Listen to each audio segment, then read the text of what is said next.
오늘 저는 마태복음 11장 1절에서 15절 말씀 중심으로 해서 의심을 넘어서 회복의 은혜로 라는 제목으로 하나님 말씀을 증거하겠습니다. 신앙의 길은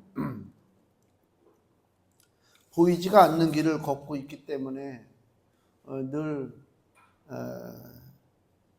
의심이 생기고 내가 지금 걷는 길이 이게 바른 길인가 이렇게 의구심이 생길 때가 있어요. 오늘 본문이 그 말씀이에요. 세례 요한이 예수님보다 먼저 와서 예수님에 대한 길을 예비하고 복음을 전파했잖아요. 그런데 세례 요한의 마음에 의심이 들어와요. 저 예수가 과연 우리 민족이 그렇게 고대했던 메시아가 맞을까? 그 의심이 들어온단 말이에요. 이게 믿음의 길을 간다는 게 결코 쉬운 일이 아닙니다. 좁은 길을 걷는다고 그러잖아요. 사람이 걷다 보면 좁은 길이 생명의 길이고 은혜의 길인 것은 알고는 있지만은 막상 좁은 길로만 계속 걷다 보면 답답하죠. 큰 길로도 좀 가고 싶고 다른 길도 한번 걸어가 보고 싶고 우리가 이렇게 집에서 여기 교회 걸어올 때도 이 길로도 가보고 저 길로도 가보고 막 그러잖아요. 근데 만약에 너는 이 길로도 가지 말고 저쪽 길로도 가지 말고 오직 이쪽 길로만 가라 그 정해놨다면 답답해서 못 다닐 것 같아요. 그죠? 사람이 걷다가 저쪽에 꽃이 더 예쁘게 폈네. 그러면 가다가 그쪽 길로도 좀 빠져서 이렇게 구경도 좀 하고 저쪽이 또 그늘이 많이 졌구나. 그럼 내 저쪽 그늘진 길로도 한번 가보고 이게 걸어가는 길이잖아요. 근데 믿음은요 그런 길이 아니란 말이에요. 하나님 정해놓으신 길이에요. 내가 선택하는 길이 아니라. 그러니까 내 마음대로 판단하고 난 좀 이쪽 길로 좀 가보고 싶은데 이게 인정이 안 된단 말이에요. 중간에 또 가다 보면 의심도 들고 이게 과연 제대로 맞는 길인가. 어느 소설가가 신문에 기고를 했는데 어렸을 때 길을 잃어버렸대요. 부모님이랑 어디 나갔다가. 그러니까 뭐 황당하지. 아주 어린애는 아니고 다 낯선 길이잖아요. 그래서 이제 어떻게 물어 지하철을 몇 번을 갈아타고 뭐 그렇게 해가지고 이제 딱 왔는데 보니까 눈에 너무 익숙한 길이 나오는 거야. 자기 동네 길. 거기서 울었다 그러더라고.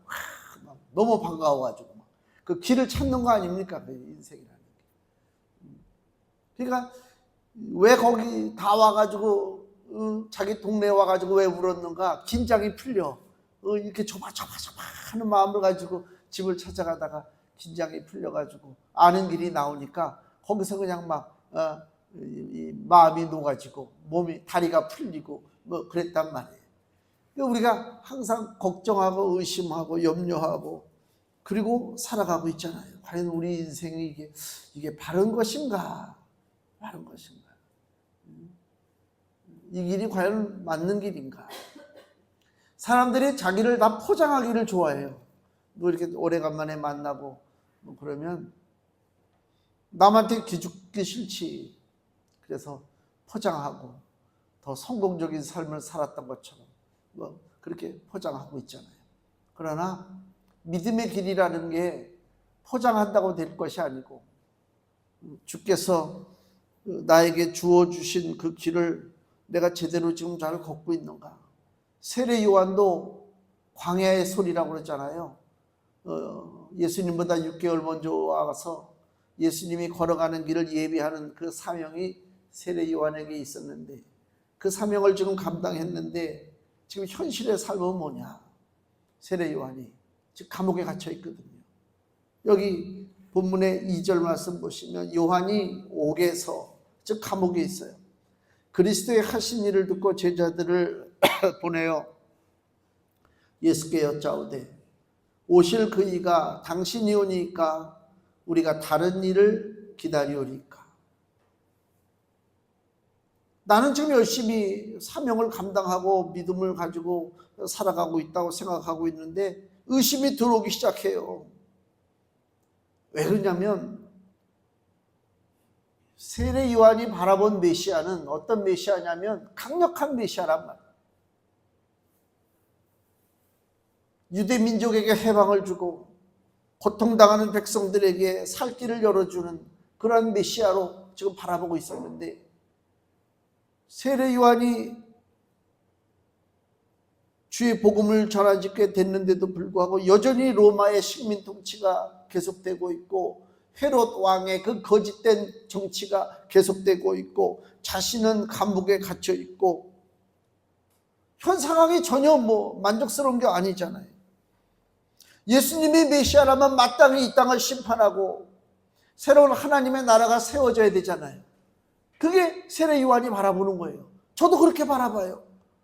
저도 그렇게 기도해요. 지금도 하나님 이 땅을 빨리 심판하시고 이 땅에 하나님의 나라가 세워지게 원합니다. 난 그거 외에는 소망이 없거든요. 이 땅에 아무 소망 없습니다. 근데 내 생각대로 되지 않아요. 내 간구가 응답되지 않아요. 세례 요한이 그 감옥에 갇혀가지고 올바른 소리 했다고 감옥에 갇혔어요. 그리고 예수님이 자기는 메시아인 줄 알았는데 예수님이 하고 다니는 이야기를 듣는단 말이에요. 지금 무슨 일을 들어요? 예수님이 다니면서 말씀을 가르치고 병든 자 고치고 죽은 자 살리고, 그래서 어떻게 하겠다고? 빨리 심판해야 되는데 빨리 뒤집어 엎어버려야 될 거 아닙니까? 잡아놓을 놈 빨리 잡아놓고 심판을 하고 하나님의 나라가 세워져야 되는데 전혀 아무 일이 벌어지지가 않아요. 그렇잖아요. 하나님의 아들 예수가 딱 왔으면 그냥 날마다 뭐를 발표를 해야 될 거 아닙니까? 요새들 대통령 후보들 보니까 그 사람들 발표하는 거 보셨어요? 잘 보셔야 돼요. 그냥 대충 보면 안 돼요. 저 사람이 도대체 뭘 대한민국을 위해서 뭘 준비하고 뭘 실행할 것인가를 꼼꼼히 적어놔야 된다니까. 말이 겉과 속이 틀린 사람들이 너무 많아요. 거짓된 것들이. 도대체 뭘 할 것인가? 공약을 좀 봐야 될 거 아닙니까? 근데 예수님은 공약을 안 하셔. 뭘 어떻게 하겠다는 말씀이 없어요. 그저 예수의 복음, 하나님의 복음만 전한다니까. 그리고 불쌍한 자 보고 병 고치고 병든 자, 귀신 들린 자 고쳐주고 이런 일만 지금 예수님이 하고 있단 말이에요. 혁명이 일어나야 되는데 혁명은커녕 조용하단 말이에요. 심지어 예수님이 부활하시고 이제 승천하시기 전인데 사도행전 1장에 보면 제자들이 이렇게 묻는 장면이 나와요. 사도행전 1장 6절 말씀. 사도행전 1장 6절. 저희가 모였을 때 예수께 묻자와 가로되 주께서 이스라엘 나라를 회복하심이 이때니까. 제자들이 지금 좀 참다 물어보는 거예요. 예수님이 말씀해 줄 줄 알았어요. 제자들은. 그게 무슨 얘기예요? 예수님이 하나님의 아들 메시아로 왔으면 이 땅에 있는 나라가 무너져야지. 심판받아야지. 이 땅의 왕들이 다 물러나야지. 근데 아무런 일이 안 벌어져. 제자들이 궁금해. 근데 물어보기가 너무 미안해. 좀 송구스럽고. 이제 예수님이 하늘에 올라가시기 직전입니다. 지금 왜 시간을 놓치면 안 되겠다. 그래서 제자들이 예수님이 하늘로 올라가시기 직전에 물어본 이 질문, 이게 제자들에게 가장 아주 귀중한 질문입니다. 주여, 주께서 이스라엘 나라를 회복하심이 이때니까. 이게 이스라엘 나라를 회복한다는 얘기가 뭐예요? 정권이 세워지는 거예요. 하나님 나라가 세워지고 기존 정권이 무너지고, 그죠? 우리들은 그 자리에 하나님 나라에서 장관, 좌쪽에 한 사람, 우쪽에 한 사람, 그죠? 좌우에 장관 자리 우리가 좀 맡아서 행하고. 즉 그 얘기 아닙니까? 하나님 나라가 언제 세워집니까? 빨리 변화가 오기를 좀 기대하고 있는 거잖아. 근데 예수님 뭐라고 답변하시냐면요. 사도행전 1장 7절 8절 가라사대 때와 기한은 아버지께서 자기 권한에 두셨으니 너희 알 바 아니요 오직 성령이 너희에게 임하시면 너희가 권능을 받고 예루살렘과 유대와 사마리아와 땅 끝까지 이르러 내 증인이 되리라 하시니라. 이게 뭐예요? 아니 지금 빨리 하나님의 나라가 세워지고 세상 나라가 멸망받을 날이 언제냐고 물어봤는데 예수님 그런 말씀 안 하시고 뭐라고요? 너희들이 나가서 복음만 열심히 전하면 돼. 그 얘기요. 간단하죠. 급격한 변화를 지금 원하고 있는데 예수님께서 하시는 얘기는 너희들이 먼저 복음의 증인이 되면 된다. 다른 거 신경 쓰지 말아라. 즉 그렇게 얘기하는 거예요. 그러니까 참 답답하죠. 우리가 하나님께서 일하시는 거, 하나님께서 계획하시는 거, 이걸 좀 우리가 알았으면 좋겠는데 또 안다고 떠들어대는 사람들도 있지만 실상 그 교만이요. 하나님의 생각과 우리하고는 같을 수가 없어요. 제자들의 생각과 예수님의 생각이 같을 수가 없어요. 세례 요한의 생각과 예수님이 같을 수가 없어요. 구약 성경을 볼까요? 이사야 55장을 보세요. 이사야 55장 8절에서 9절입니다. 구약 성경 1035페이지. 이사야 55장 8절에서 9절. 여호와의 말씀에 내 생각은 너희 생각과 다르며 내 길은 너희 길과 달라서 하늘이 땅보다 높음 같이 내 길은 너희 길보다 높으며 내 생각은 너희 생각보다 높으니라. 하나님과 우리가 생각이 같지 않단 말이에요. 아이들 데리고 저기 장난감 가게 가지 말라고 그랬잖아요. 좀 있으면 어린이날인데 글쎄 여기는 어린이날에 걱정할 사람이 별로 없는 것 같아요. 어떻게 된 거야? 어린이날에 아이를 데리고 장난감 가게 갔다가는 저 뒤집어 쓰는 거야. 애가 원하는 거 하고 부모가 주는 것이 일치가 되면 좋은데, 그죠? 일치가 안 될 때가 많죠? 그래서 애는 막 땡깡 부리고, 옆집에 우리 꼬맹이 여자애가 있는데 아주 조그마해. 아주 얼마나 귀여운데, 목소리가 쩌렁쩌렁한데, 항상 걔가 들어올 때, 이제 들어오는구나 특징을 아는 게 뭐냐면요. 들어오기 싫다고 울어, 집 앞에서. 애도 실컷 놀다가 이제 엄마가 지쳤어. 너무 애랑 놀다가 지쳐가지고 애를 데리고 들어오는데 얘는 거기까지는 잘 따라와. 집 앞까지는. 들어가지는 않아. 그리고 막 울어. 이게 애의 생각과 엄마의 생각이 다르기 때문에 그렇죠. 이해를 못하는 거야. 애는 왜 이렇게 재미있고 좋은데 왜 나를 재미없는 집으로 끌고 들어가는가. 그거 아닙니까? 하나님과 우리의 생각도 같지가 않단 말이에요. 내 생각대로 일하지 않는다 하나님이. 그렇잖아요. 근데요 그게 내 생각대로 하나님이 일하지 않으니까 다행입니다. 왜 그러냐면 내 생각이 얼마나 바보 같을 때가 많아요. 내 생각이, 내 계획이 얼마나 어리석을 때가 많습니다. 만약에 이 땅이 제 생각대로 움직여졌다면 아마 비극도 그런 비극이 없었을 거예요. 진짜 어떤 때는 불 속에라도 뛰어 들어가고 싶을 때가 있다니까. 그게. 그래서 그 야고보와 요한이 있잖아요. 예수님의 제자들.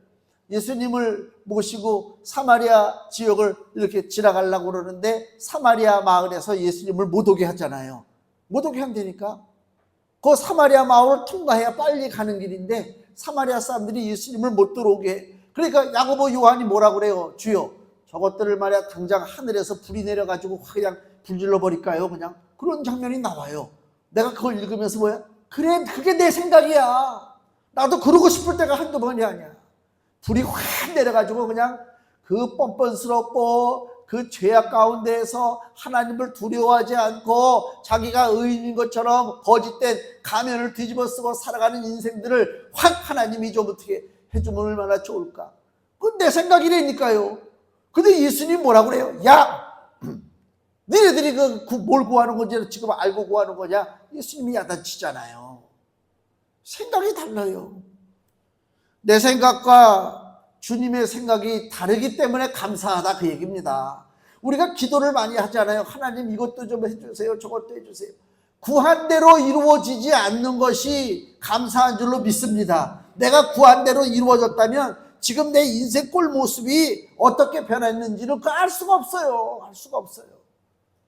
하나님이 더 잘 아니까 나를 통제하는 거 아닙니까? 그게 감사한 거지. 항상 우리는 그 갈등 가운데 살아가고 있단 말이에요. 어떤 것이 과연 옳은 것인가? 세례 요한이 품었던 의구심, 바로 그 3절에 기록된 것처럼 오실 그이가 당신이오니까. 이게 뭐예요? 메시아가 오신다고 그랬는데 당신 예수가 바로 메시아입니까? 라고 지금 물어보고 있는 거란 말입니다. 당신이 메시아라면 왜 아직도 악이 선을 이기는 것처럼 보이고, 의로운 자, 자기 세례 요한이야, 의로운 자는 감옥에 갇혀 있습니까? 그 질문이란 말이에요. 응? 당신이 메시아라면 아직도 이 땅에 이렇게 모순이 많고 이 땅에 죄악된 것들이 설쳐되고 그렇게 인생이 왜 이렇게 꼬이고 삽니까? 세례 요한이 그 복음 사역을 할 때 어떻게 메시지를 전했냐면요, 마태복음 3장을 보시면요, 우리 다 봤던 얘기지만 마태복음 3장 7절, 요한이 많은 바리새인과 사두개인이 세례 베푸는 데 오는 것을 보고 이르되, 독사의 자식들아, 누가 너희를 가르쳐 임박한 진노를 피하라 하더냐? 그러므로 회개에 합당한 열매를 맺어라. 지금 야단치고 있잖아요. 10절에 뭐라고 그래요? 이미 도끼가 나무 뿌리에 놓였으니 좋은 열매 맺지 아니하는 나무마다 찍혀 불에 던지우리라. 또 12절, 손에 키를 들고 자기의 타작마당을 정하게 하사 알곡은 모아 곳간에 들이고 쭉정이는 꺼지지 않는 불에 태우시리라. 이게 세례 요한이 대중들을 향한 설교예요. 아주 강력합니다. 무섭습니다. 용서의 여지가 없어요. 근데 세례 요한의 이 메시지대로 세상이 심판받고 악이 불질러져야 되는데 아직도 악한 것들이 춤을 추고 있지 않느냐 말이에요. 로마의 그 불법적인 통치와 헤롯의 그 어리석은 정치가 지금 여전하게 거짓된 종교 지도자들의 행동, 이것들이 나타나고 있지 않습니까? 선지자 구약 성경에 보면 하박국이 나옵니다. 하박국 선지자도 똑같은 것 때문에 자기가 바라는 믿음의 길이 있는데 그 믿음의 길대로 뭐가 움직여지지 않아요. 그래서 하박국 선지자가 탄식하는 내용이 나오는데, 구약 성경 하박국을 보세요. 1300페이지에 있습니다.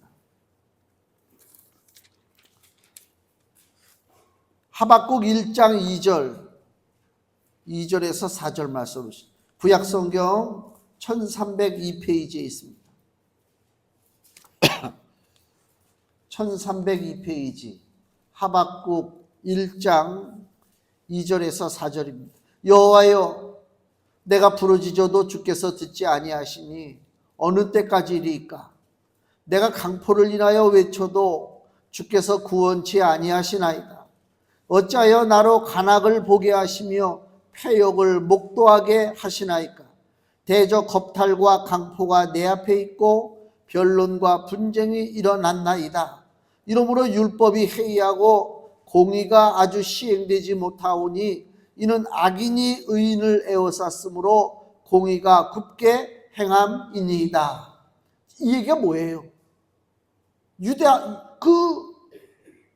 하나님의 나라라고 하는 이스라엘 유다가 온갖 죄악이 넘쳐나요. 근데도 하나님이 지금 못 받는지 내버려 두고 있다는 것입니다.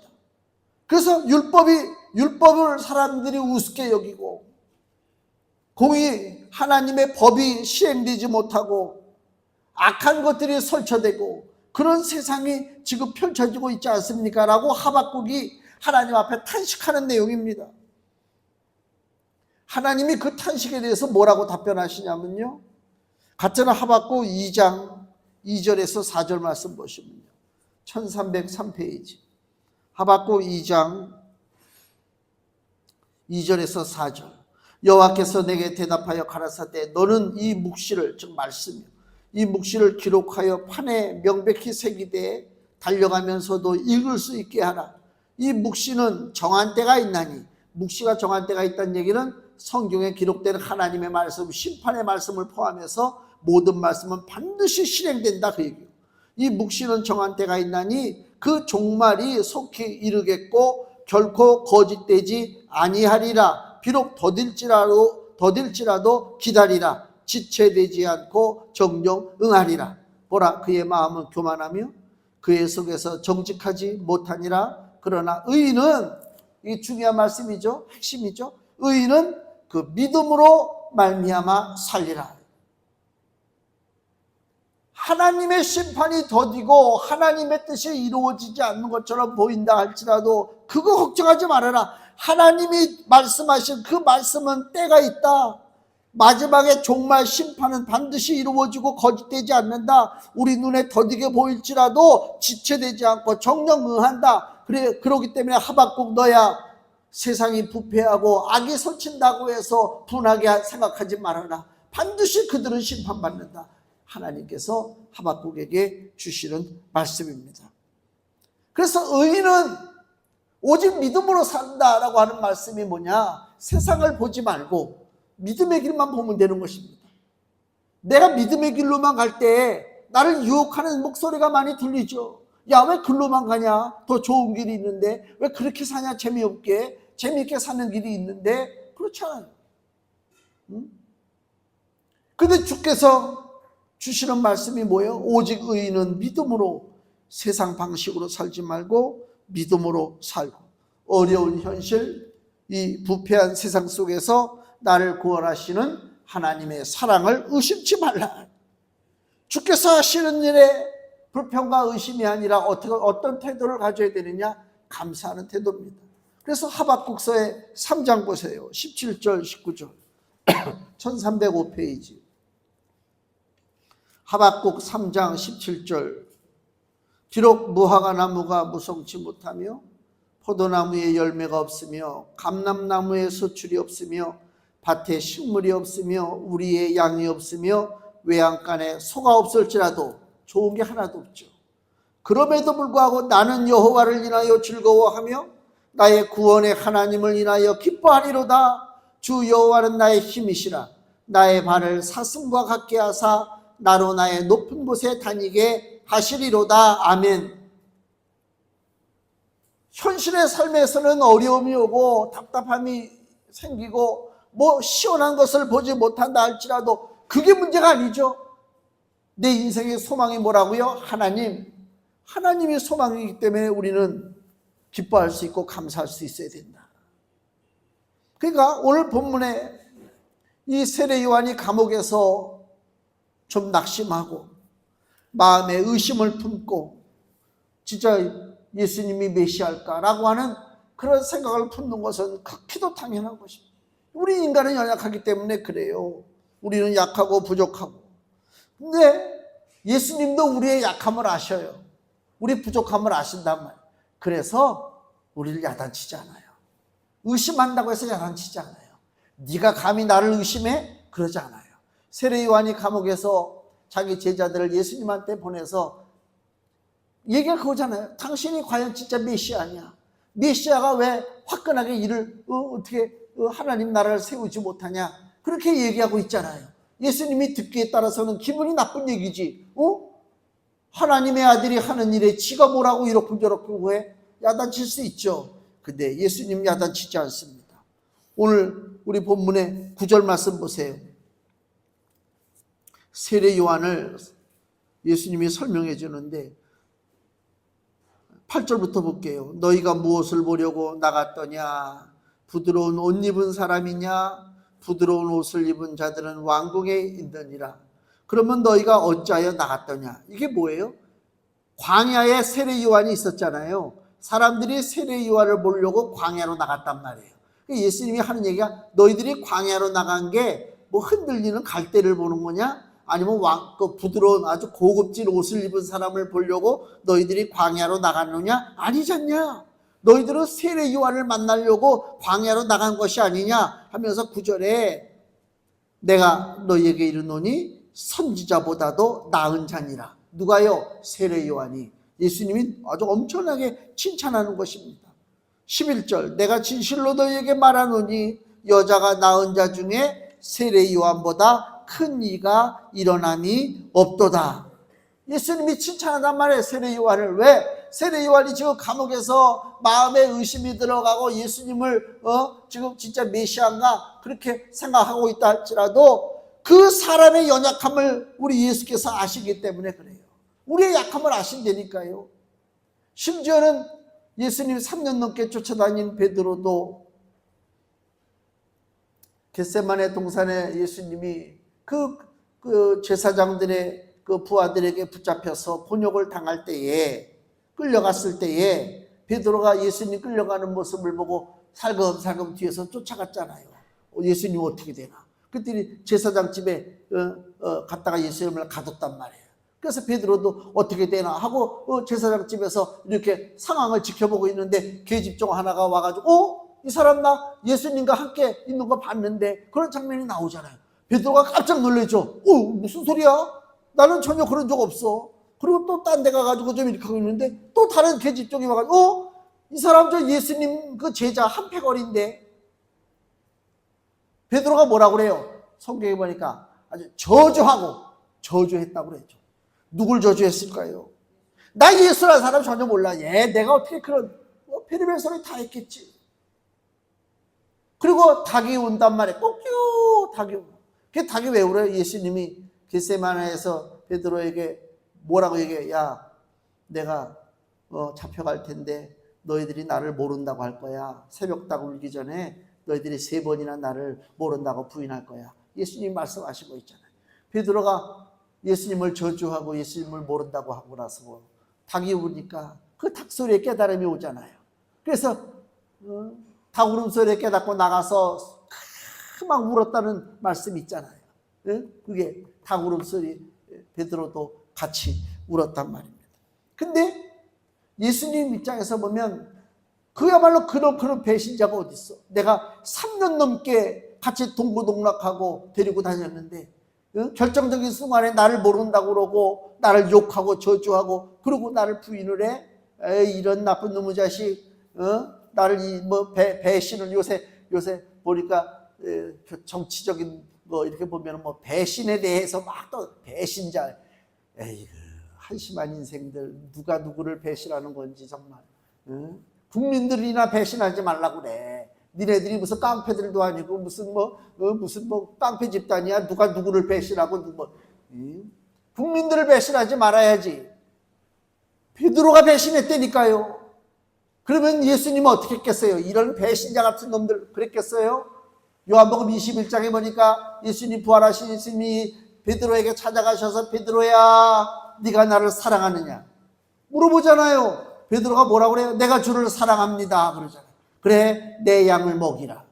사명을 줬어요. 사명을 줬다는 얘기는 뭐예요? 다 용서했다 그 얘기예요. 배신자고 뭐고 그러다 인간들이 만들어내는 헛소리지. 우리의 약함을 아시기 때문에 예수님은 세례 요한이 갖고 있는 그 의구심에 대해서 책망하지 않았습니다. 그러면서 예수님이 뭐라고 답변을 주시냐면요. 여기 4절 보세요. 4절하고 5절. 다른 일을 기다리냐라고 물어봤을 때 예수께서 대답하여 가라사대 너희가 세례 요한의 제자에게 하는 얘기입니다. 너희가 가서 듣고 보는 것을 요한에게 고하라. 그래요. 요한에게. 그 어떤 걸 고하냐? 소경이 보며 안진뱅이가 걸으며 문둥이가 깨끗함을 받으며 귀머거리가 들으며 죽은 자가 살아나며 가난한 자에게 복음이 전파된다 하라. 이 말씀이 뭐예요? 예수님이 세례 요한의 제자들을 오고 세례 요한의 제자가 왔잖아요. 우리 스승이 그러는데 당신이 메시아인지 궁금하대요. 야, 내가 메시아고 몰라. 내가 하나님의 아들이지 이놈들아. 가서 하나님 아들이라고 전해. 이렇게 안 하고 뭐라고요? 소경이 보고 안진뱅이가 걸으며 문둥이가 깨끗함을 받으며 귀머거리가 들으며 죽은 자가 살아나며 가난한 자에게 복음이 전파된다. 그게 뭐예요? 원래 모습으로 회복시키는 은혜입니다. 원래 모습으로 회복되는 거예요. 소경이 원래 모습으로 회복되려면 어떻게 돼요? 봐야 될 거 아닙니까? 눈을 떠서 봐야죠. 안진뱅이가 원래의 모습으로 회복되려면 어떡합니까? 걸어야 되는 거 아닙니까? 문둥이가 원래의 모습으로 회복되려면 어떡합니까? 깨끗함을 받으면 되는 거 아닙니까? 귀머거리가 원래의 모습으로 회복되려면 두르면 되는 것이죠. 죽은 자가 회복되려면 살아나면 되는 것입니다. 예수님이 지금 무슨 말씀하고 있는 거예요? 야, 너희 스승에 가서 세례 요한에게 가서 얘기해. 나는 메시아의 사역을 하고 있는 거예요. 그리스도의 사역을 하고 있는 거야. 메시아의 사역, 그리스도의 사역이 무엇입니까? 회복시키는 은혜의 사역입니다. 회복되는 것입니다. 원래 모습으로 돌아가는 것입니다. 궁극적인 우리의 원래 모습이 무엇입니까? 에덴 동산의 아담과 하와입니다. 그 상태입니다. 죄가 없는 상태입니다. 사는데 걱정이 없어요. 다툼이 없어요. 근심이 없어요. 질병이 없어요. 눈물을 흘리는 것이 없어요. 애통하는 것이 없어요. 에덴 동산의 아담과 하와의 모습으로 돌아가는 회복의 은혜가 주어지는 것이 메시아의 사역이다, 그 얘기입니다. 금주 말씀 보세요. 이사야 35장 5절에서 6절 같이 읽습니다. 그때에 소경의 눈이 밝을 것이며 귀머거리의 귀가 열릴 것이며 그때 저는 자는 사슴같이 뛸 것이며 벙어리의 혀는 노래하리니 이는 광야에서 물이 솟겠고 사막에서 시내가 흐를 것임이라. 아멘. 이게 회복의 역사입니다. 하나님이 우리를 회복시켜 주시는 거예요. 회복된다고 하는 것은요, 구약 신약 성경에 예수님이 아주 극명하게 우리에게 그림을 보여주시는 장면이 나와요. 회복되는 게 뭐냐면 집을 나간 아들이 아버지 집으로 돌아오는 것이 회복되는 것입니다. 우리가 잘 알잖아요. 탕자의 비유를. 누가복음 15장을 보세요. 누가복음 15장에 보면 누가복음 15장 21절에서 24절 말씀 보세요. 121페이지 누가복음 15장 21절에서 24절입니다. 아들이 가로되 아버지여, 이거 집 나간 탕자가 돌아와서 하는 얘기입니다. 아버지여, 내가 하늘과 아버지께 죄를 얻어 싸우니 지금부터는 아버지의 아들이라 일컬음을 감당치 못하겠나이다 하나 아버지는 종들에게 이르되 제일 좋은 옷을 내어다가 입히고 손에 가락지를 끼우고 발에 신을 신기라. 그리고 살찐 송아지를 끌어다가 잡으라. 우리가 먹고 즐기자. 이 내 아들은 죽었다가 다시 살아났으며 내가 잃었다가 다시 얻었노라. 이게 뭐라고요? 회복됐다는 것입니다. 하니 저희가 즐거워하더라. 집을 나간 아들이 죽도록 고생하다가 돌아왔잖아요. 아버지가 어떻다고요? 이놈의 새끼가 내 말도 안 듣고 네가 나가서 네 맘대로 하다가 다 말아먹고 왔구나. 어디 뻔뻔스럽게 말이야. 그렇게 야단 안 치잖아요. 회복시켜 주신다니까. 회복시켜 주신단 말이에요. 그래서 누가복음 15장 25절에서 27절 아버지가 베푼 잔치에 참여하죠. 맏아들이 밭에 있다가 돌아와 집에 가까웠을 때 풍류와 춤추는 소리를 들었어요. 잔치하는 소리를 들었단 말이에요.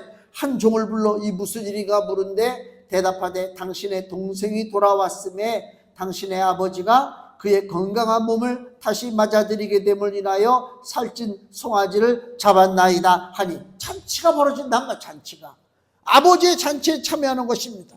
회복된 삶이 무엇이냐? 오늘날 예수 그리스도를 통해서 우리가 하나님의 잔치에 들어가는 것입니다. 어린 양의 혼인잔치에 들어가는 것입니다. 그리스도를 통해서 우리의 삶이 회복되어지는 것이다, 그 얘기입니다.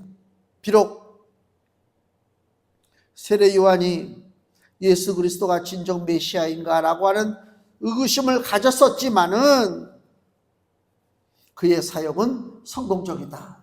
예수님이 인정하시는 것입니다. 본문의 14절 말씀 보세요. 만일 너희가 즐겨 받을진대 오리라 한 엘리야가 곧 이 사람이니라. 세례 요한을 예수님이 누구라고까지 얘기해요? 엘리야다. 엘리야는 뭐예요? 구약 이스라엘 아합 왕 시대에 죄악이 하늘에 가득 찼고 우상 숭배가 흘러넘치는 그 악한 아합 왕의 시대에 이스라엘에 3년 6개월 가뭄이 생기고 비가 내리지 않고 하나님의 심판이 온다라고 그 예언하던 선지자가 엘리야 선지자입니다. 지금 세례 요한이 엘리야와 똑같은 일을 하고 있다라고 예수님이 칭찬하고 계시는 거예요.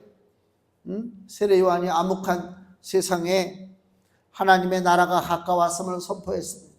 비록 그가 잠시 마음에 의심이 들고 의구심이 들었지만은 그 세례 요한이 외친 하나님의 말씀의 핵심이 뭐냐? 세상의 악한 더러운 죄악의 통치자로부터 벗어나서 하늘의 통치자 우리 주 예수 그리스도 메시아의 통치를 받아들여라, 그 얘기를 하고 있는 것입니다.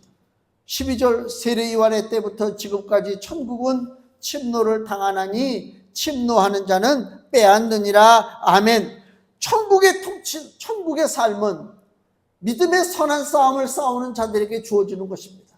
저절로 감나무 밑에 감이 떨어지기를 기다리는 것 같은 그러한 천국의 선물이 주어지는 것이 아니라 하나님의 나라 천국은요, 침노, 달라들어서 열심을 가지고 뺏는 거란 말이에요. 상대방의 깃발을 뺏는 것처럼. 상대방의 깃발을 뺏는 것처럼 뺏기 위해서 세례 요한이 하나님의 나라가 가까웠다고 외치고 있습니다. 회복의 은혜가 주어진다는 것입니다. 우리가 이 땅에 살면서 우리 믿음이 흔들릴 때가 너무나 많습니다. 내 생각대로 안 될 때가 많습니다. 낙심하지 마시고요. 예수님이 다 이해하시죠. 우리가 어떤 생각 갖고 있는지, 믿음이 좀 떨어졌는지, 믿음이 약해졌는지 다 이해하십니다. 하나님 앞에 맡기고 주의 나라를 바라보고 하나님의 은혜가 임하시면 내가 온전히 회복이 이루어져서 하나님 나라의 귀한 일꾼으로 귀한 상급받는 축복된 삶이 된다라고 하는 귀한 믿음은 놓치지 마시고 끝까지 달려가시기를 예수님의 이름으로 축원을 드립니다.